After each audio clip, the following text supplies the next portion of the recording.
everyone!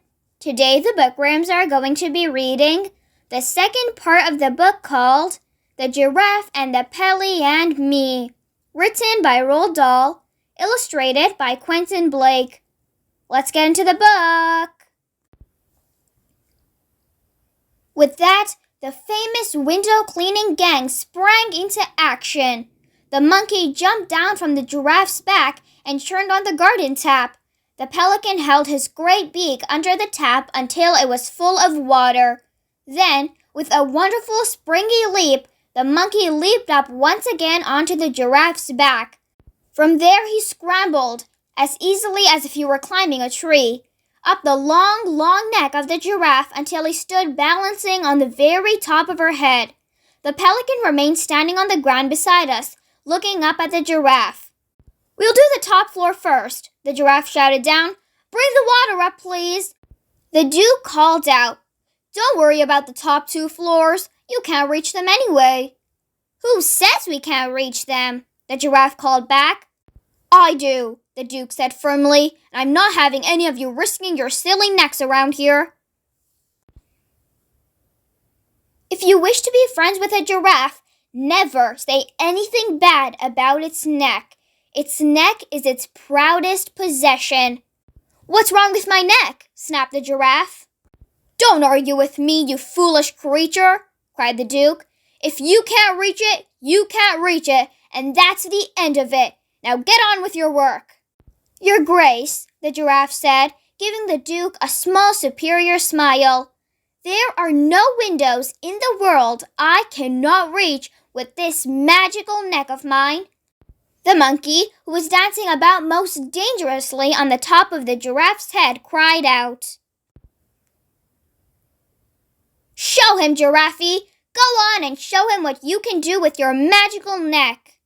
The next moment, the giraffe's neck, which heaven knows was long enough already, began to grow longer and longer and longer and longer and higher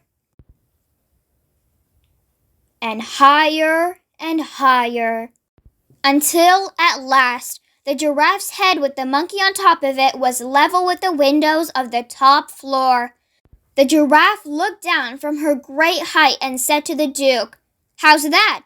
The Duke was speechless. So was I.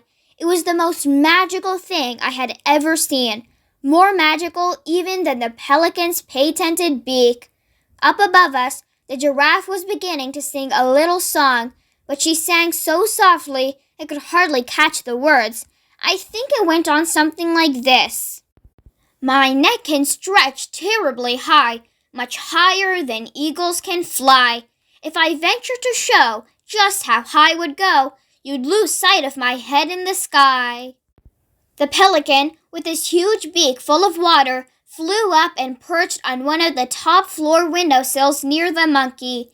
And now, the great window cleaning business really began. The speed with which the team worked was astonishing. As soon as one window was done, the giraffe moved the monkey over to the next one, and the pelican followed. When all the 4th floor windows on that side of the house were finished, the giraffe simply drew in her magical neck until the monkey was level with the 3rd floor windows, and off they went again. "Amazing!" cried the Duke. "Astonishing! Remarkable! Incredible! I haven't seen out of any of my windows in 40 years.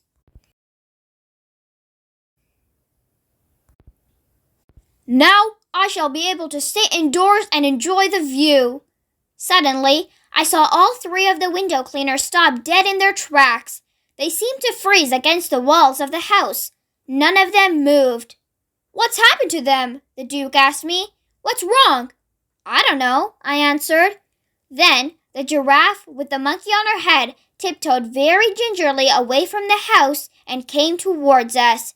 The pelican flew with them. The giraffe came up very close to the Duke and whispered, "Your Grace, there is a man in one of the bedrooms on the 3rd floor. He is opening all the drawers and taking things out. He's got a pistol." The Duke jumped about a foot in the air. Which room? He snapped. Show me at once. It's the one on the 3rd floor, where the window is wide open, the giraffe whispered.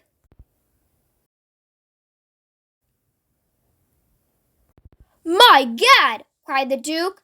That's the Duchess's bedroom. He's after her jewels. Call the police. Summon the army. Bring up the cannon. Charge with the light brigade. But even as he spoke, the pelican was flying up into the air. As he flew, he turned himself upside down and tipped the window-cleaning water out of his beak. Then I saw the top half of that marvelous patented beak sliding out of his head, ready for action. What's that crazy bird up to? Cried the Duke. Wait and see, shouted the monkey. Hold your breath, old man. Hold your nose. Hold your horses and watch the Pelly go. Like a bullet, the pelican flew in through the open window, and 5 seconds later, out he came with his great orange beak firmly closed. He landed on the lawn beside the Duke. A tremendous banging noise was coming from inside the pelican's beak. It sounded as though someone was using a sledgehammer against it from the inside. He's got him! Cried the monkey. Pelly's got the burglar in his beak. Well done, sir, shouted the Duke, hopping about with excitement. Suddenly, he pulled the handle of his walking stick upwards, and out of the hollow inside of the stick itself, he drew a long, thin, sharp, shining sword. I'll run him through, he shouted, flourishing the sword like a fencer. Open up, Pelican! Let me get at him! I'll run the bounder through before he knows what's happened to him. I'll spike him like a pat of butter. I'll feed his gizzards to my foxhounds. But the pelican did not open his beak. He kept it firmly closed and shook his head at the Duke. The giraffe shouted, The burglar is armed with a pistol, Your Grace. If Pelly lets him out, he'll shoot us all. He can be armed with a machine gun for all I care, bellowed the Duke, his massive mustaches bristling like brushwood. I'll handle the blighter. Open up, sir. Open up. Suddenly, there was an ear-splitting bang, and the pelican leaped 20 feet into the air. So did the Duke. Watch out! The Duke shouted, taking 10 rapid paces backwards. He's trying to shoot his way out. And pointing his sword at the pelican, he bellowed, Keep that beak close, sir. Don't you dare let him out. He'll murder us all. Shake him up, Pelly, cried the giraffe. Rattle his bones. Teach him not to do it again.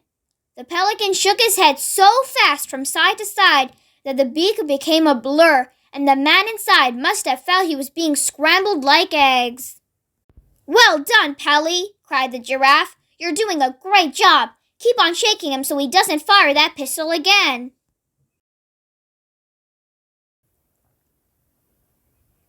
At this point, a lady with an enormous chest and flaming orange hair came flying out of the house screaming, My jewels! Somebody's stolen my jewels! My diamond tiara, my diamond necklace, my diamond bracelets, my diamond earrings, my diamond rings. They've had the lot!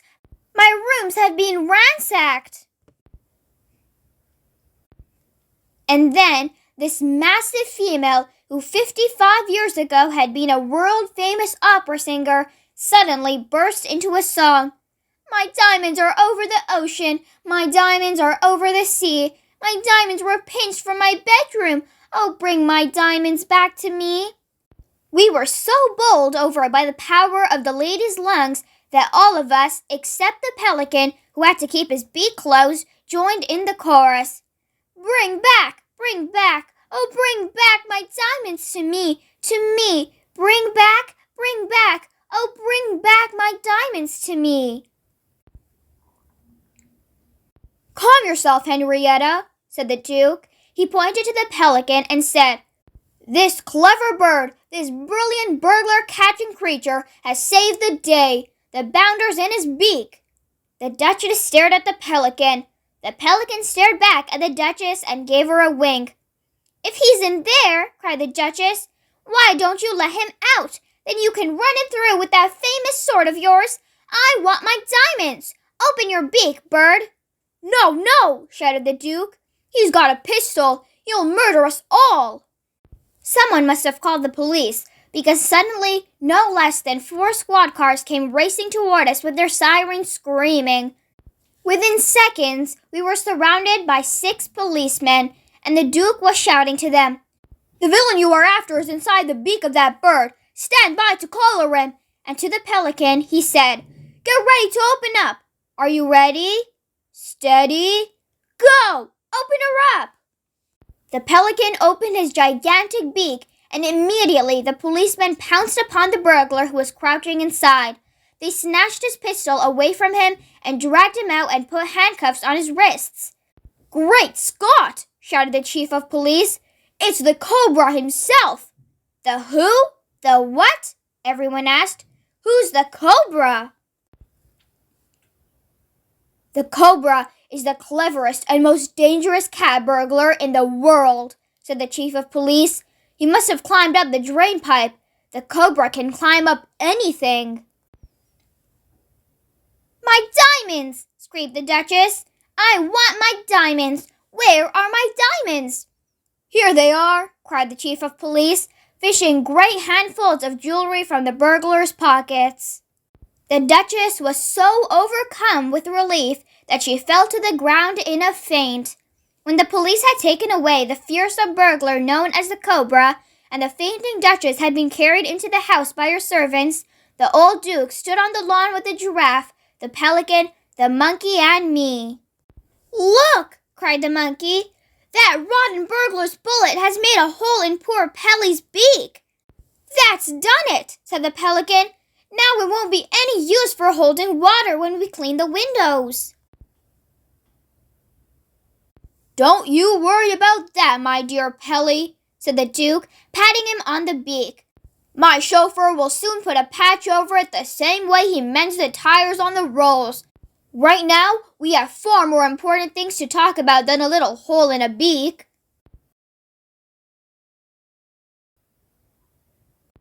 We stood there waiting to see what the Duke was going to say next. "Now listen to me, all of you," he said. "Those diamonds were worth millions, millions and millions, and you have saved them." The Monkey nodded, the Giraffe smiled, the Pelican blushed.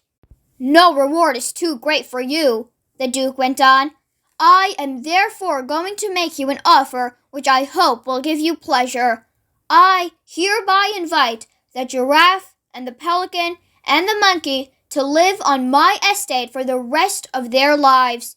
I shall give you my best and largest hay barn as your private house, central heating, showers, a kitchen, and anything else you desire for your comfort will be installed. In return, you will keep my windows clean and pick my cherries and my apples. If the Pelican is willing, perhaps he will also give me a ride in his beak now and again."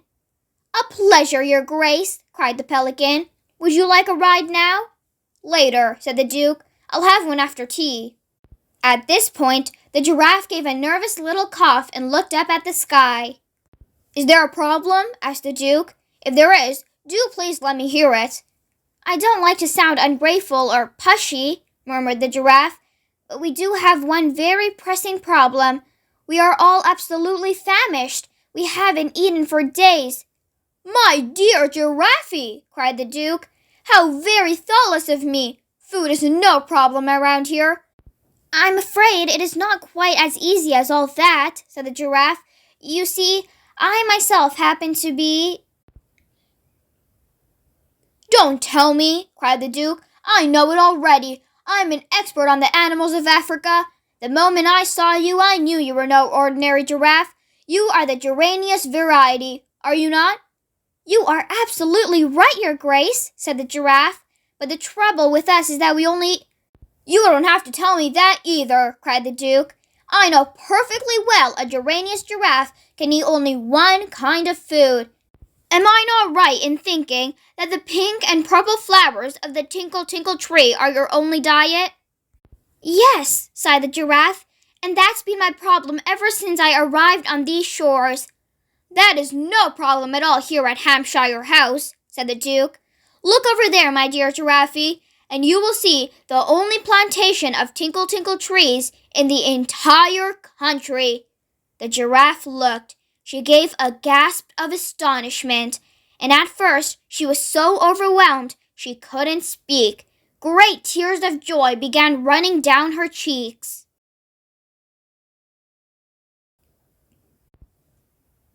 "Help yourself," said the Duke. "Eat all you want." "Oh, my sainted souls!" gasped the giraffe. "Oh, my naked neck! I cannot believe what I'm seeing." The next moment, she was galloping full speed across the lawns and whinnying with excitement, and the last we saw of her, she was burying her head in the beautiful pink and purple flowers that blossomed on the tops of the trees all around her. "As for the monkey," the Duke went on, "I think he also will be pleased with what I have to offer. All over my estate there are thousands of giant nut trees." "Nuts?" cried the monkey. "What kind of nuts?" "Walnuts, of course," said the Duke. "Walnuts?" screamed the monkey. "Not walnuts. You don't really mean walnuts. You're pulling my leg. You're joking. You can't be serious. I must have heard wrong." "There's a walnut tree right over there," the Duke said, pointing. The monkey took off like an arrow, and a few seconds later he was high up in the branches of the walnut tree, cracking the nuts and guzzling what was inside. "That leaves only the Pelly," said the Duke. "Yes," said the pelican nervously, "but I'm afraid that what I eat does not grow on trees. I only eat fish. Would it be too much trouble, I wonder, if I were to ask you for a reasonably fresh piece of haddock or cod every day?" "Haddock or cod?" shouted the Duke, spitting up the words as though they made a bad taste in his mouth. "Cast your eyes, my dear Pelly, over there to the south." The pelican looked across the vast rolling estate in the distance. He saw a great river. "That is the River Hamp," cried the Duke, "the finest salmon river in the whole of Europe." "Salmon?" screeched the pelican. "Not salmon. You don't really mean salmon." "It's full of salmon," the Duke said, "and I own it. You can help yourself." Before he had finished speaking, the pelican was in the air. The Duke and I watched him as he flew full speed towards the river. We saw him circle over the water. Then he dived and disappeared. A few moments later, he was in the air again, and he had a gigantic salmon in his beak. I stood alone with the Duke on the lawn beside his great house. "Well, Billy," he said, "I'm glad they are all happy. But what about you, my lad? I am wondering if you happen to have just one extra special little wish all for yourself. If you do, I'd love you to tell me about it." There was a sudden tingling in my toes. It felt as though something tremendous might be going to happen to me any moment. "Yes," I murmured nervously, "I do have one extra special little wish." "And what might that be?" said the Duke in a kindly voice. "There's an old wooden house near where I live," I said. "It's called the Grubber, and long ago it used to be a sweet shop. I have wished and wished that one day somebody might come along and make it into a marvelous new sweet shop all over again." "Somebody?" cried the Duke. "What do you mean, somebody?" "You and I will do that. We'll do it together. We'll make it into the most wonderful sweet shop in the world. And you, my boy, will own it." Whenever the old Duke got excited, his enormous mustaches started to bristle and jump about. Right now, they were jumping up and down so much it looked as though he had a squirrel on his face. "By gad, sir," he cried, waving his stick, "I shall buy the place today. Then we'll get to work and have the whole thing ready in no time. You just wait and see what sort of a sweet shop you're going to make out of this Grubber place of yours." That's it for today, everyone. I hope you guys enjoyed. Don't forget to join us tomorrow for the third part of this book. For more read-alongs like these, don't forget to subscribe. If you enjoyed the book, give it a big thumbs up and share it with a friend. Don't forget to join us every day for a new video with a fun read-along. I'll see you guys next time. Bye!